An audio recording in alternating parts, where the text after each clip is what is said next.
America's love affair with books is dying a slow, painful death, and the statistics are more alarming than you might think. Picture this.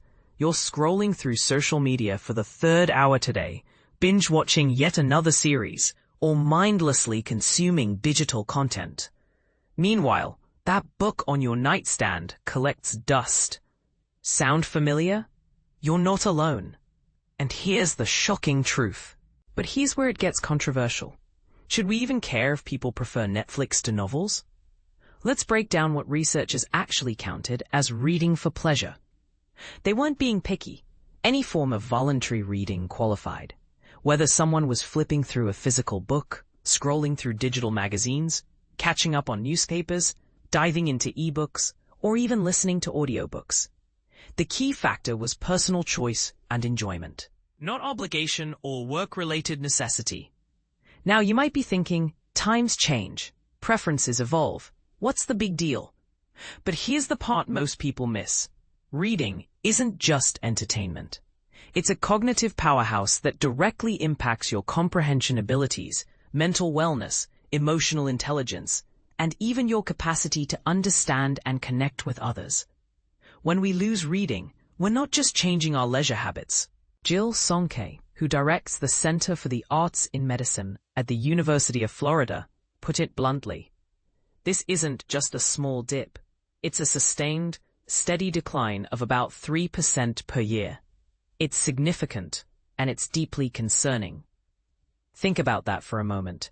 3% annually might sound modest, but compound that over 2 decades, and you're witnessing the collapse of a fundamental human activity. The numbers paint a sobering picture of American culture. In 2004, reading for pleasure reached its peak, with 28% of Americans cracking open a book daily just for the joy of it. Fast forward to 2023, and that number had crashed to a mere 16%. That's nearly a 50% drop in people who make reading a daily habit. But wait, there's actually a silver lining hiding in this data that might surprise you. While fewer people are reading, those who've stuck with the habit are actually spending more time with their books. It's almost as if reading has become a more dedicated, intensive pursuit for its remaining devotees. And this is where the controversy deepens. The decline isn't hitting everyone equally. The research revealed uncomfortable truths about who's abandoning books and why. Black Americans experienced steeper drops in reading habits, particularly those with lower incomes, less formal education, and those living outside major metropolitan areas. This pattern suggests we're dealing with something far more complex than simple digital distraction. We're looking at systemic accessibility issues that make reading feel like a luxury rather than a basic cultural activity. Sonke explains the harsh reality. Our digital culture is certainly part of the story, but there are also structural issues, limited access to reading materials, economic insecurity, and a national decline in leisure time. If you're working multiple jobs or dealing with transportation barriers in a rural area, a trip to the library may just not be feasible. This raises an uncomfortable question.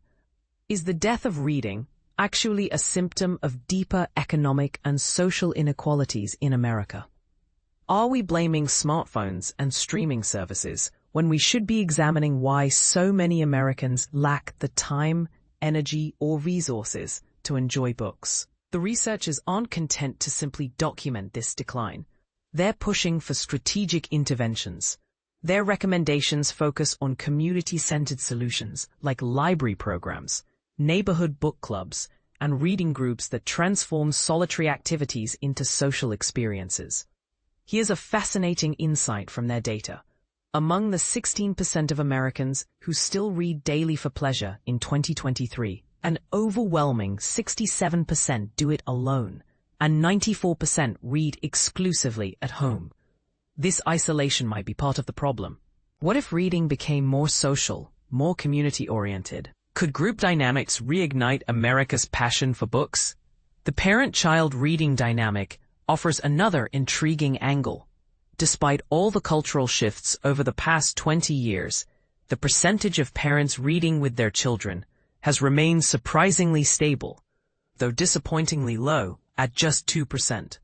This consistency suggests that some reading traditions resist change, but it also highlights missed opportunities for nurturing the next generation's reading habits. Songke's final observation cuts to the heart of why this matters.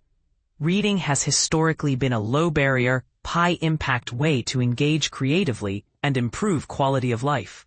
When we lose one of the simplest tools in our public health toolkit, it's a serious loss. This research, published in the prestigious journal iScience, forces us to confront uncomfortable questions about our cultural priorities and future. So here's my controversial take. Maybe we shouldn't just accept this decline as inevitable progress. Maybe we should be asking harder questions about what kind of society we're building. When we abandon one of humanity's most powerful tools for developing empathy, critical thinking, and mental wellness, what do you think? Is the death of reading for pleasure a natural evolution we should embrace, or a cultural crisis we need to fight? Are smartphones and streaming services the real villains here, or are we overlooking deeper structural problems that make reading feel impossible for millions of Americans? And most importantly, when did you last pick up a book just because you wanted to, not because you had to? I'd love to hear your thoughts in the comments. Are you part of that shrinking 16% who still read daily for pleasure? Or has you joined the majority who've moved on to other forms of entertainment? What would it take to get you back to books or to pick them up for the first time in years?